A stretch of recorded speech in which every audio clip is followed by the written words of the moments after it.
Well, let's see. I've had amnesia now for, well, as long as I can remember. What happened, they tell me, is that I was at a cricket match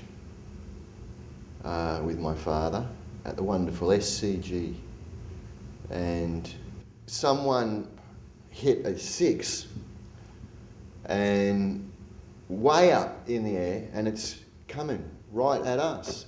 And my father, he's an athletic guy, he decided he was going to lunge at it and catch it. And so he did, but he missed the ball. But what happened was he lunged and he just clonked me right, like really hard. And I flew, and I was out like a light.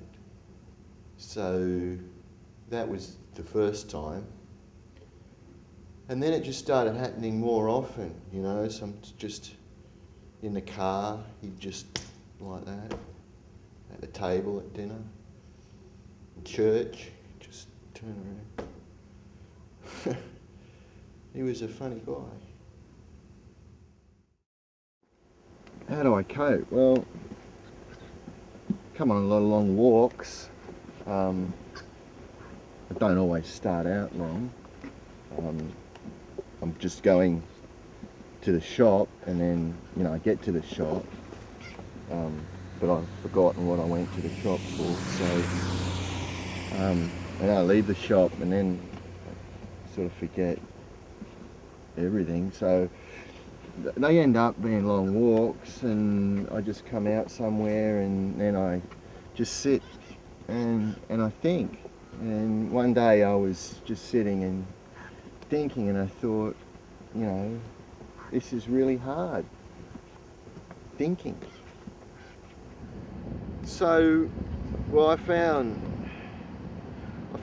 thinking hard, and I found coping hard, and I figured, well, if I find coping hard, others might too. So I formed Nuswup Fafa, which is a lot of letters, and it stands for a lot of words, and its function is primarily to help people who suffer from amnesia.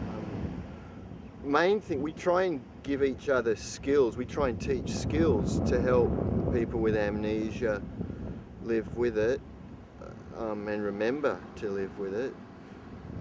So we teach skills like, for example, we teach the buddy program, where you might be given the job of when to remember something, while your buddy's given a job of what to remember, so you can share that responsibility. So you might go, oh, I have to remember something, and then he might go, I know what it is, you see. And that way, together, you can get through. So if you had the same process, the same goal, you could, like, say you both liked yogurt, you might go, together you could get through that process. A lot of people make fun of it, but to them I say, you know that story where Winston Churchill, this lady says to Winston Churchill, she says, why, if I was your wife, I'd put poison in your drink. And he says to her, he says, well, if I was your husband, I'd probably glass you in the face with it. Well, a lot of people take memory for granted. For example, say you set fire to some public building and don't remember it, then what was the point of doing it? And I mean, if you can't remember it, then you might do it again. But if you remember it and enjoy doing it, you know, with the smoke and the flames and the fire and you remember, that's excellent. So memory. Well, we meet in a church. I don't particularly know why. I'm not particularly religious. You know, I kind of think, what with all the emails and emoticons and whatnot nowadays, I'm just surprised God doesn't have a email address, or Jesus or Goliath or any of them.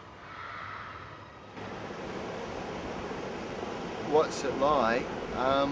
Well, it's a lot like, you know, you go on holidays and you packed up and you're on the road out to have a good time and all, and then you suddenly go, oh, did I leave the bath running, or did I put the cat out, or turn the iron off, because some people iron their clothes. So it's but for amnesiacs, it's the exact opposite. They're not worrying about all the things they might have forgotten, because they've forgotten them. So it's like this constant not worrying about things. So it's kind of easy in a way.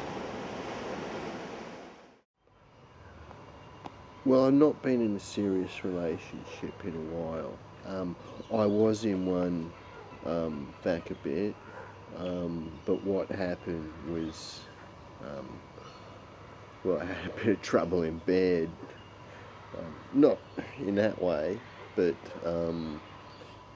what would happen was I would forget her name and I would yell out, you know, I'd yell out, oh, Stephen, or something like that, and it just didn't work out.